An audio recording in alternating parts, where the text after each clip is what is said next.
So you have a stock you're interested in and you want to figure out if it's actually worth putting your hard-earned money into. Well, how would you do that? More specifically, I want to talk today about 3 metrics that are important to assessing past growth, but also gives us an idea of how they might actually continue to grow in the future. I'm Hunter with Teaching Wealth, and I'm joined this morning by Nigel. How are you doing, Nigel? I'm doing great. Thanks for having me. So Nigel's 5 hours ahead of me. It's only 5 a.m. here in the Eastern U.S. time zone. So I'm running behind and a little low energy, but we'll get through this. If you guys haven't watched the Financial Statements 101 stream that we did, I would highly encourage you to do that first because it will make today's lesson a million times easier. Class 101 is very long and it's going to introduce a lot of new concepts that you're completely unfamiliar with, but going through it will make not only this class, but everything from here on out a million times easier. Nigel, you've been through class 101 and now 201. How much easier was 201 compared to 101? Yeah, definitely 101 is one that you really have to knuckle down and get through it and just take your time. Definitely, it does require going through it 2 or 3 or 4 times and taking your own notes. And definitely after going through now the material for 202, it's definitely becoming much, much easier. Once you kind of learn the basics, kind of different things fall into part. And learning all the new terminology is difficult, but it's something you just have to get through. And there is light at the end of the tunnel.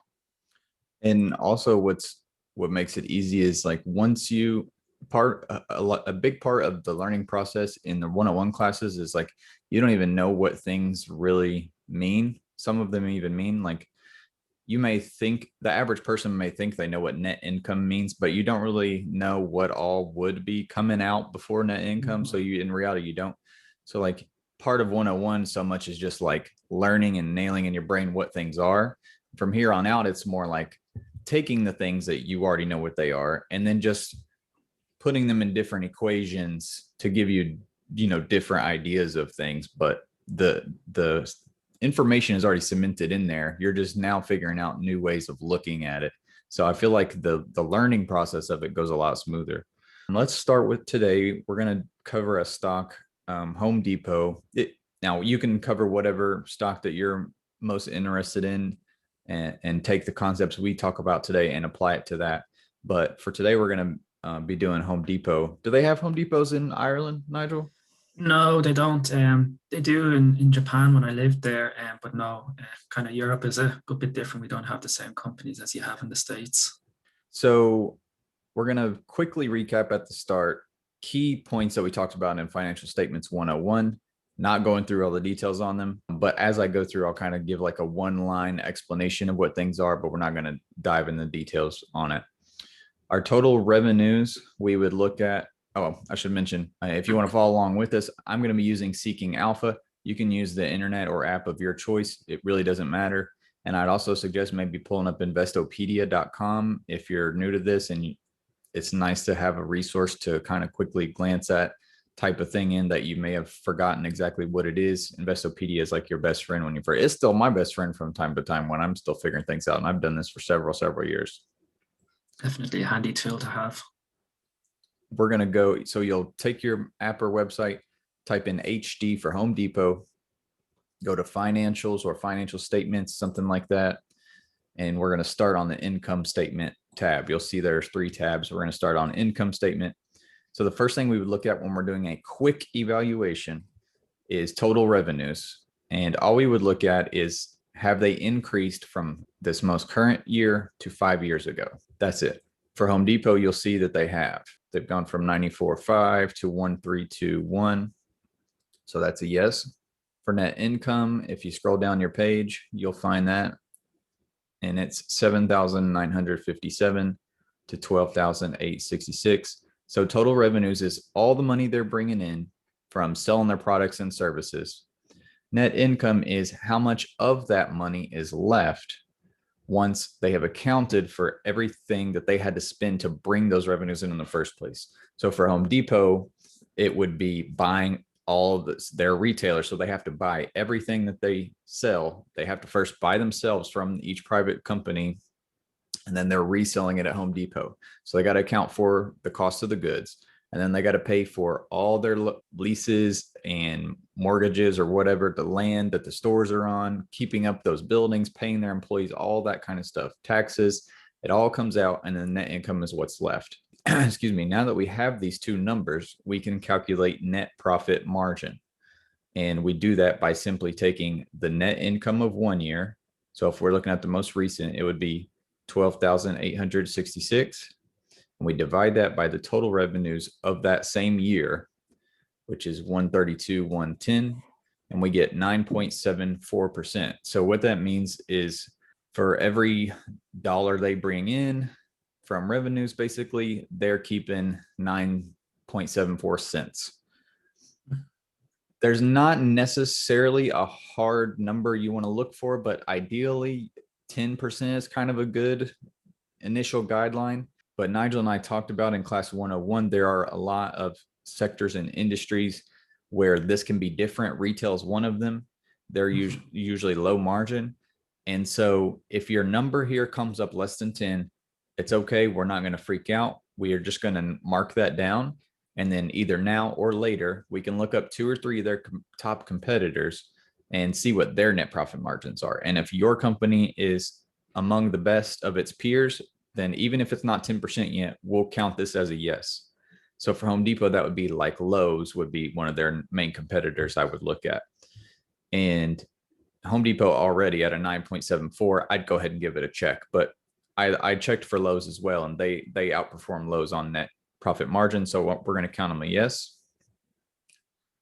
If you scroll farther down your sheet, you'll see something that says total basic shares outstanding or basic shares, unweighted basic shares, something like that. For Home Depot on Seeking Alpha, we have 1,229 down to 1,074.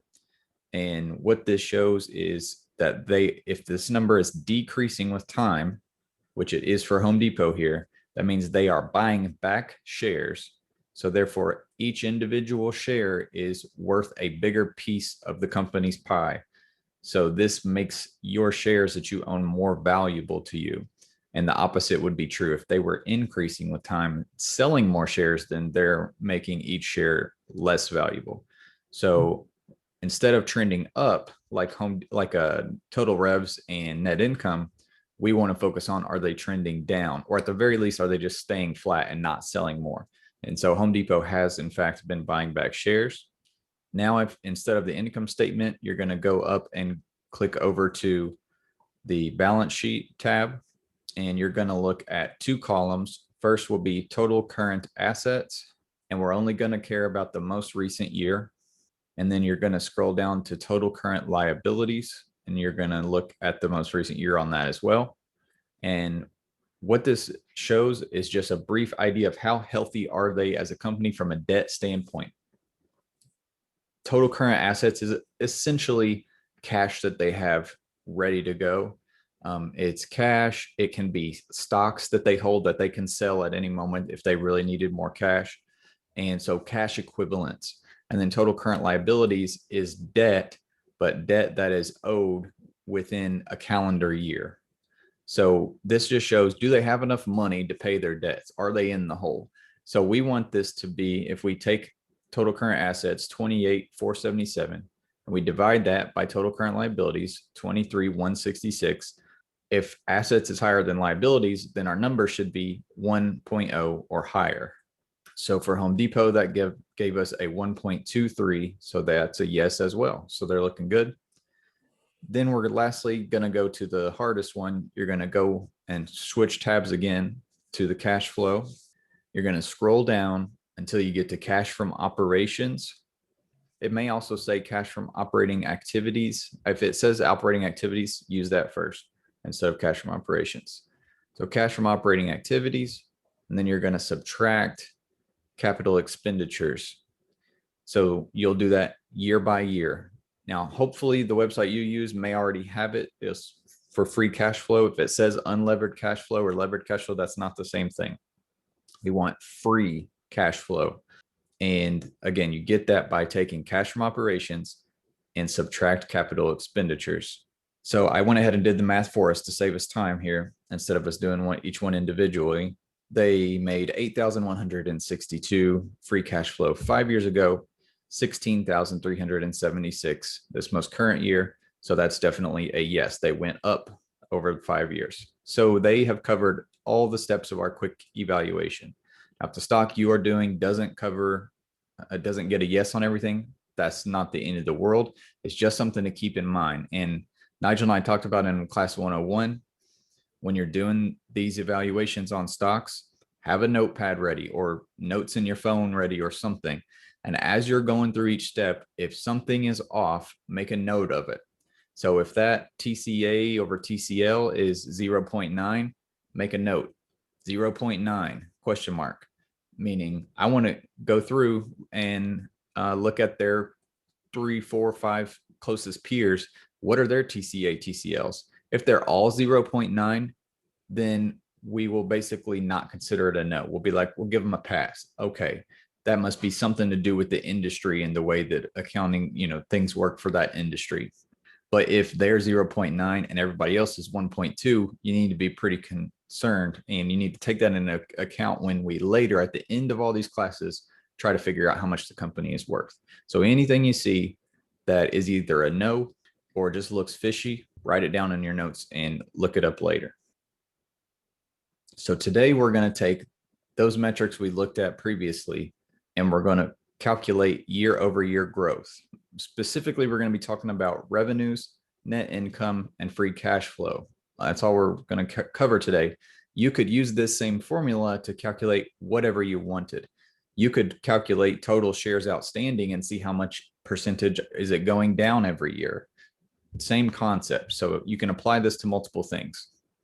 Now, to get a year-over-year metric, you take 1 year. So we'll take 2020, let's say. We'll divide it by the previous year, so 2019.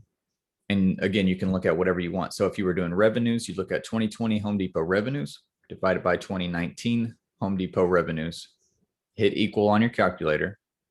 And then if you needed to turn that into a percentage, the way you do that is you subtract 1, hit enter, and then multiply by 100. That's going to turn that into a percentage for you and tell you a year over year. So for Home Depot, that would look like this: 1.1985. You subtract 1, multiply by 100. It turns it into a percentage of 19.85% year over year growth. Now, that was only from 2019 to 2020, not their whole history as a company, right? I will say that once you've done this even like once or twice, you're not going to need to do these extra steps. Your brain is already going to know that when you see 1.1985, your brain is going to say, okay, 19.85%. You won't need to do this stuff. But if you ever need to know exactly how to do it, that's how you do the math. It's important to not just look at 1 year's year over year. This is something that a lot of new people do. And this is something that, in my opinion, people do when they're already biased. They already want to buy the stock, and they want to not only buy the stock, which I'm not saying you can't buy your stock, but they want to try to justify it by handpicking certain years and only looking at certain parts of the financial statements, and they're confirming their own bias, So if they know that the revenues last year shot way up, then they'll only look at year over year from 2019 to 2020. When if you looked at the full picture, it's going to bring the average way down. It's going to show you a more realistic view. So what we want to do is do as many year over years as you want to. I would suggest at least covering the most recent 5 years. And that would only let you do 4 year over years because you need something to refer back to, right? So what you would do is this first process, you would do it for each individual year to year. So you do 19.85%, and then you'd go back in time and you'd figure out each revenue growth one by one. And that would be 4 total. So however many, let's say you have 10 years access, you want to do all 10, then you would have 9 year over years. However many you do, you add them all together, and then you divide it by the number of year over years that you used. And that's going to give you an average growth. So these are the numbers for Home Depot, just to save us time. 19.85. You see this huge drop from year to year.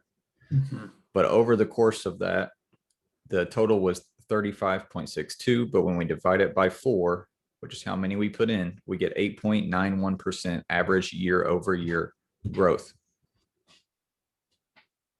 As I said, 1 year might have a wild variation. So the more you do, the more accurate your results are going to be.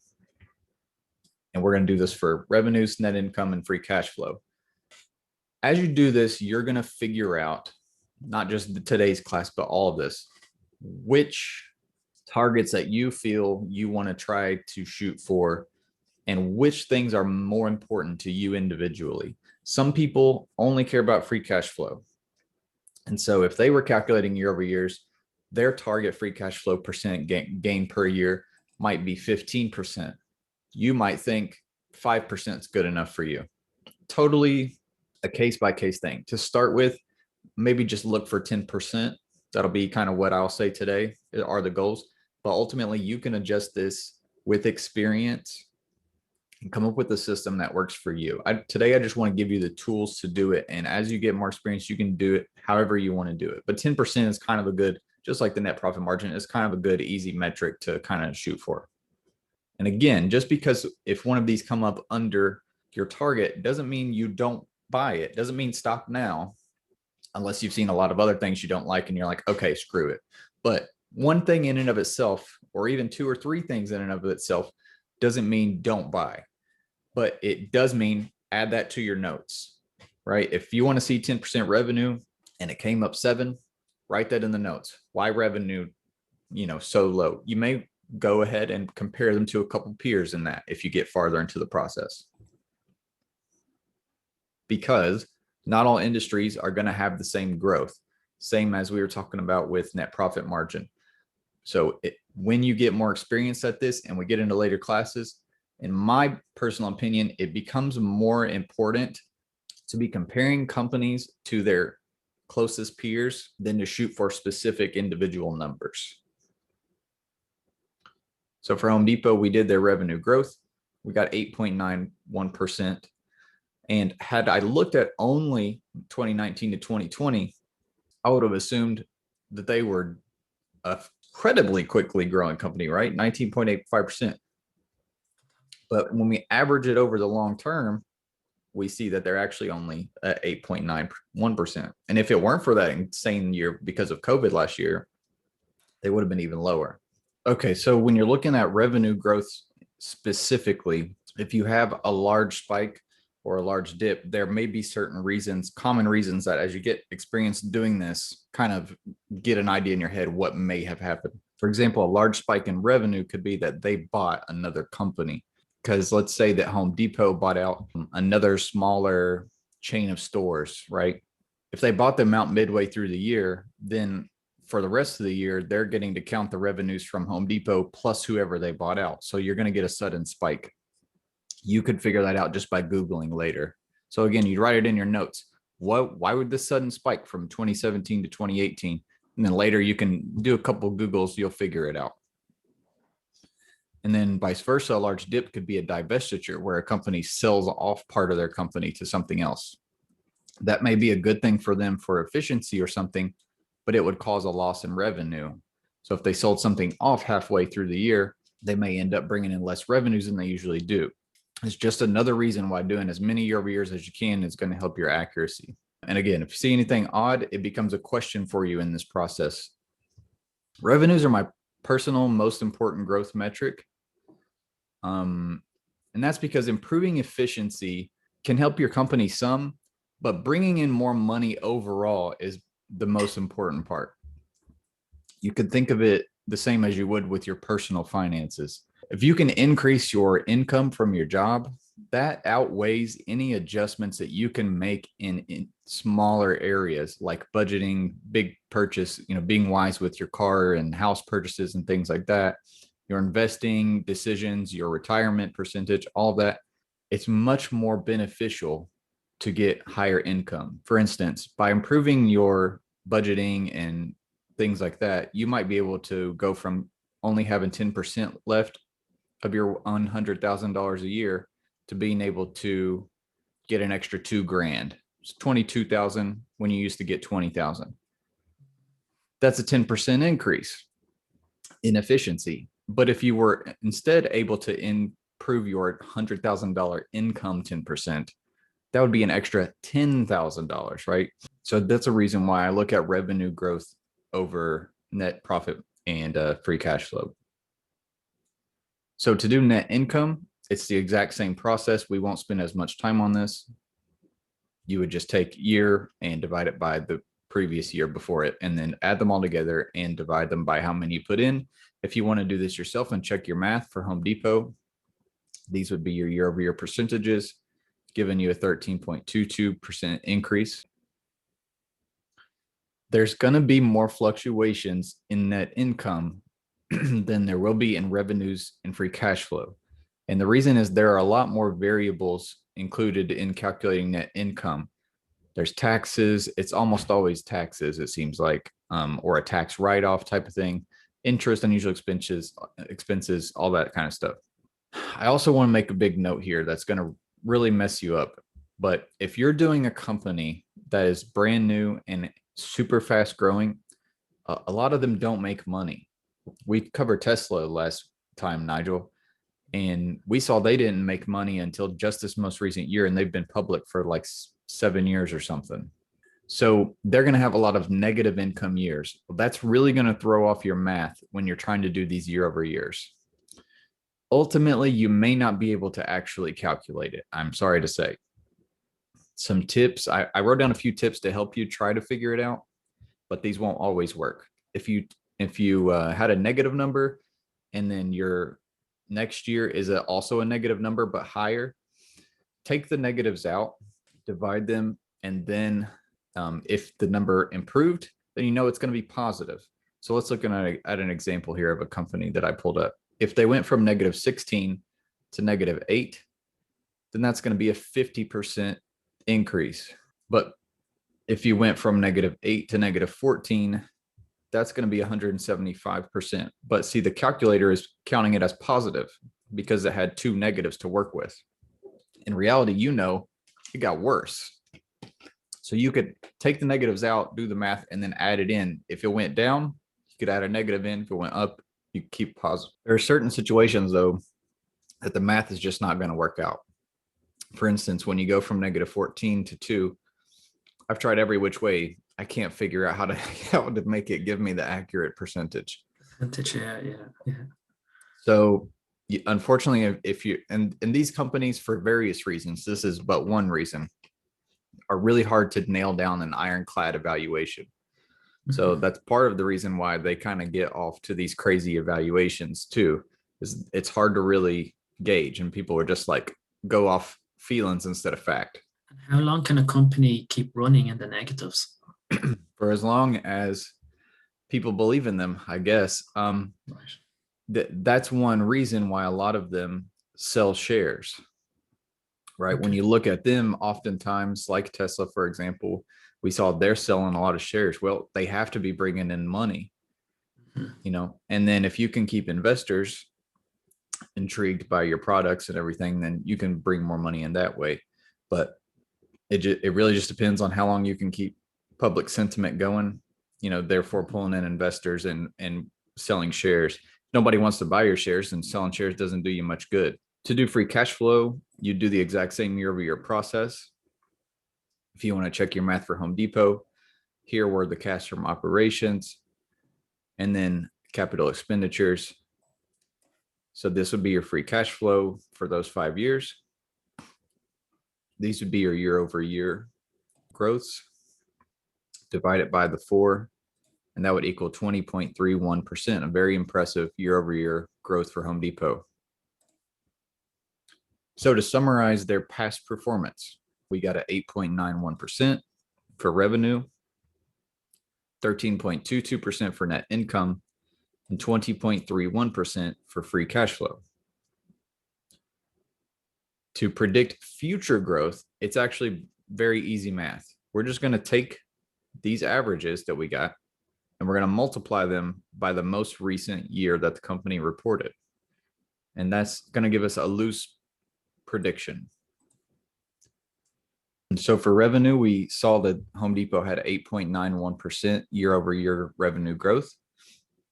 And in 2020, they made 132 and 110. This is millions, but it's written as thousand in the financial statement. So if we want to predict how much total revenue can we expect Home Depot to bring in 2021, we simply take the most recent number from 2020 and multiply it by that 8.91%. Now you have to turn 8.91 back into a percentage. You would do that like this. And then you can plug all this into your calculator, and it's going to give you the prediction of 143,881. And then we do the same steps for net income and free cash flow. Pretty simple. Now, obviously, as with any prediction, this is not ironclad. But again, Right. if we did, since we're doing over 4 years, we're getting a fairly accurate idea. Had we done just last year for Home Depot, we would have been guessing 20% almost increases every year. So we would be expecting a lot more. And this is part of where feelings can sometimes become a little more important than fact. If public sentiment is that something has changed within the company and that they are now going to be bringing in a lot more revenues, say they did actually make a smart big acquisition and they buy another big company, you kind of can expect higher, growth in certain areas.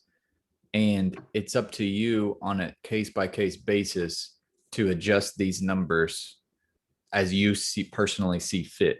But I would encourage you to first do the actual hard numbers like this to give you a baseline to start out from and make adjustments on. It's going to help keep you grounded and from getting wild, really overvaluing, certain growth companies. Do you have any questions, Nigel? No, I see the idea and the logic behind it. Basically, it's just giving you a clearer picture. The more history you can kind of look at, the clearer of a picture, but and prediction you can make. But as you pointed out, it's not always the case, and sentiment and other factors can play. But it's just to give you a guide. Yeah, so far it's making a lot of sense to me, and it's really useful. So in class 101, pretty much everything we covered was cold hard facts. And for the most part here in 201 as well, but you're kind of starting to see that there will be points in the process where it becomes slightly more subjective. Subjective, yeah. And that's one thing that as we cover over the next few months, all the different aspects of investing, that certain things are subjective, certain things are objective, and some things are both. In my opinion, charting is objective for the most part. You see certain signals and they cross certain lines, and that tells you that over time, the math says buy or the math says sell at this point, right? You're just going off of math and algorithms and past histories for the most part. On the flip side, I feel like what we're doing right now, which is learning how to do evaluations of fundamentals and kind of just evaluating the company overall, is a marriage of both. It's a whole lot of facts, but as we get farther into these classes, we're going to get more and more into you making personal choices on what's important to you and you making personal judgments on how much you think the company is worth. And it starts to get slightly more subjective. And later, when we even learn how to deeply research company, if we go through the financial classes and you're really liking the stock that you're looking at, and you're pretty much ready to pull the trigger, but you want to do what you might hear called due diligence. You're going to go and look at 10Ks. You're going to read articles about the company. You might listen to an earnings call or two. How much you do is totally up to you. Some people don't do any at all. Some people get analysis paralysis and they spend months looking at stuff. I would encourage you to do some, and you'll figure out what's important to you. But that stage is completely subjective, right?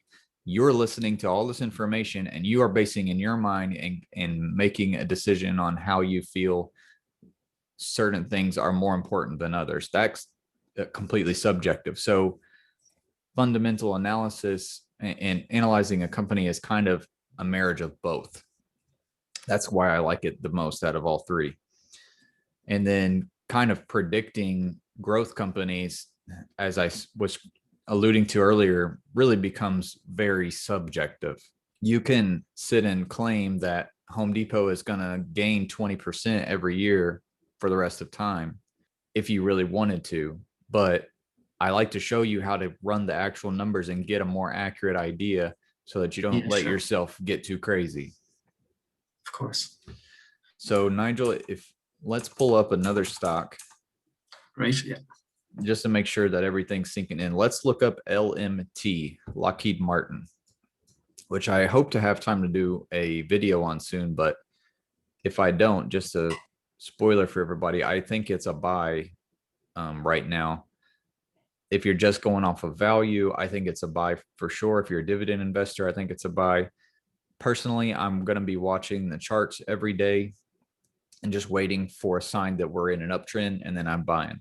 But let's look at the revenues from 2019 to 2020 and tell me Okay. what the year over year revenue growth would have been for 2019 to 2020.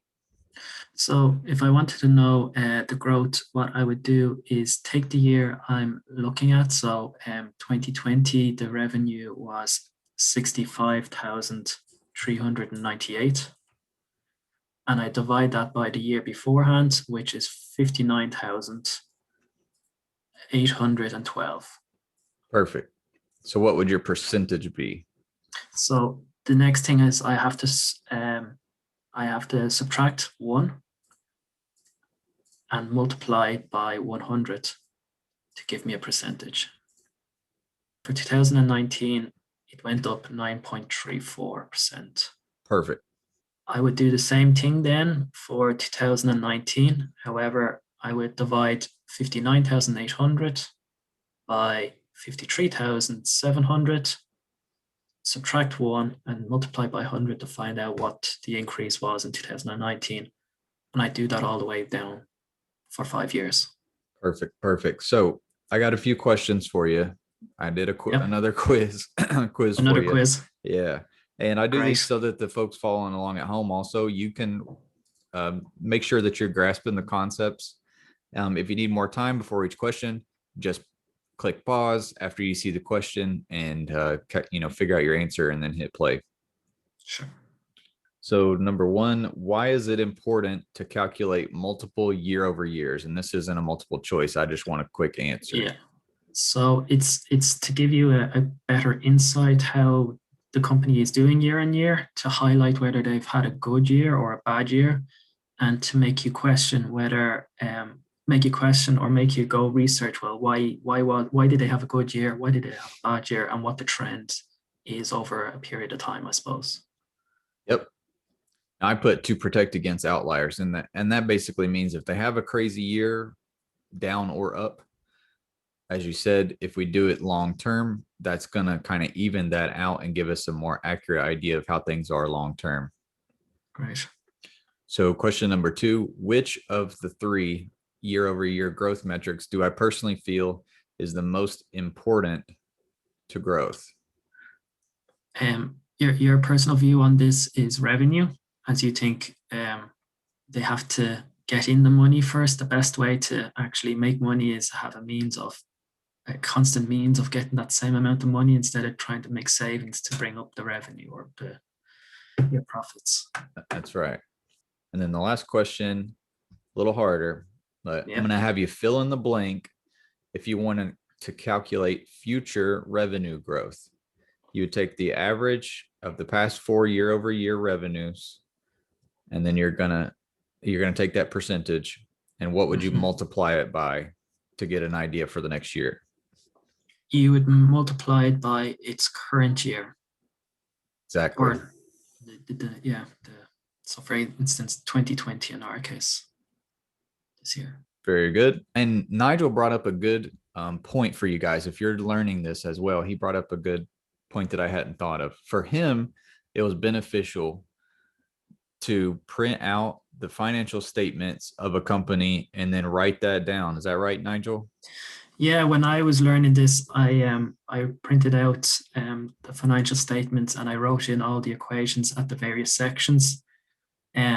Especially when you're doing it your first time, if you do a good job with your first one, you can use it as a template for your second one and your third one.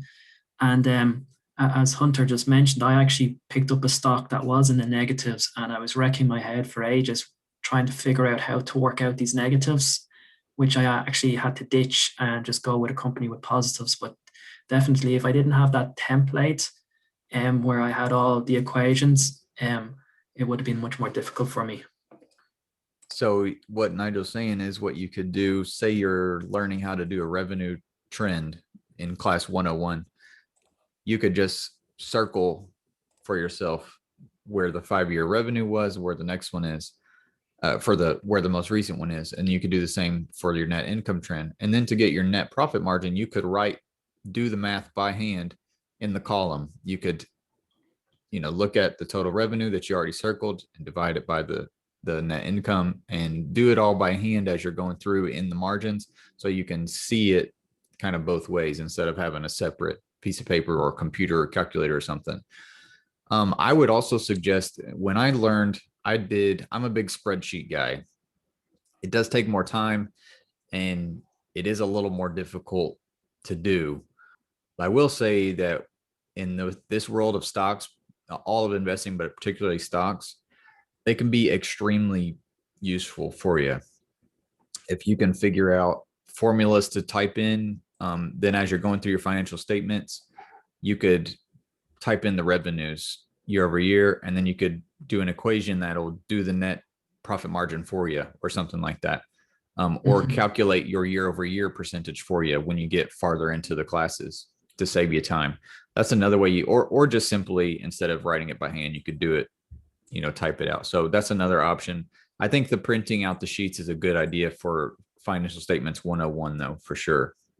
All right. Well, do you have any questions, Nigel? No, that's fantastic. Again, I think there is questions in my mind, but they're to be answered later on in other lessons to come. Before now, I think it does definitely it does all make sense, and it makes you look at the company more closer and question. It generates questions in your head and just makes you go and research and know more about the company, which I think is really useful. I guess as a beginner, I always felt like, oh, what am I looking for? Where am I looking for? What could the questions even be to be asking yourself? And I suppose here, doing this process, the questions kind of create themselves in your mind. And it's really a case, I guess, beginning is to just get stuck in and to try it out. And especially the 101 class is definitely something that takes time and you have to know, but definitely very helpful. And the more you know, the more questions that will come. Yeah, and guys, getting through 101 is rough, but there are a lot of new traders right now that have been brought in by various means. COVID crashed the US market. Well, I guess it crashed everybody's market for that fact. Sure. And so that made the news and thus brought in some new traders who are like, oh, how's this all work? You also have the fact that nowadays trades are free. So more and more young people are getting into it. Most importantly, you can do it on your phone. So there are a lot of factors that have brought in a lot of new traders right now. This has happened historically multiple times. 99% of these new traders could not tell you what anything that you've learned in class 101 and 201 even mean. I hate to say it. They just see the company as a price on a chart. They don't know what free cash flow is. They couldn't tell you how much is this company growing in revenues. Actually, they can't do any of this stuff that's going to help you make better decisions in the long run. History shows the American stock market's been around since the 1800s, right? We have a lot of data, thankfully, to go off of. And history shows that the majority of these guys are going to lose a lot of money at some point if they don't actually do what you are doing by going through these classes and learning at least the bare basics, even just class 101, maybe 201 and 202. If you can't even do this much, chances are you're going to end up worse off than if you hadn't invested before, or at the very least, you're going to very, very, very far underperform the actual stock market that you're investing in. you'd be better off just buying index funds and not looking at anything. Every class that you go through that I'm going to put together, and every other little thing that you personally look up outside of here, they all are basically increasing your chances, is the way that I would think of it. Everything that you learn gets you just a tiny teensy bit ahead of your competition, and a tiny teensy bit towards making the wisest decisions. And just keep pushing through. And as we alluded to earlier, if you can get through 101, I personally feel like from here on out, it's a little easier. I think that today's class should have went a lot easier for you than 101 did, certainly. And as we move forward, we're going to be focusing in 202. For instance, we're going to be doing return on equity, return on assets, and return on invested capital. You may have never heard of any of those, and that's okay. They're a little bit complicated, but they're using metrics that you have, numbers that you've already learned what they are. So it will be a lot easier to grasp what they mean, since you know what an asset is. It'll kind of make a little more sense in your mind. It'll go a lot, the learning process will go a lot smoother. And I think that'll do it for us today. But thank you for joining me, Nigel. Thanks for having me. As usual, this has been really helpful. If you guys at home haven't already, feel free to subscribe. If you want any of this information in a PDF format or in text format, I encourage you to join our Discord, and you can find information on how to do that in the description below. Thanks for joining us. Have a good day. Thanks, guys.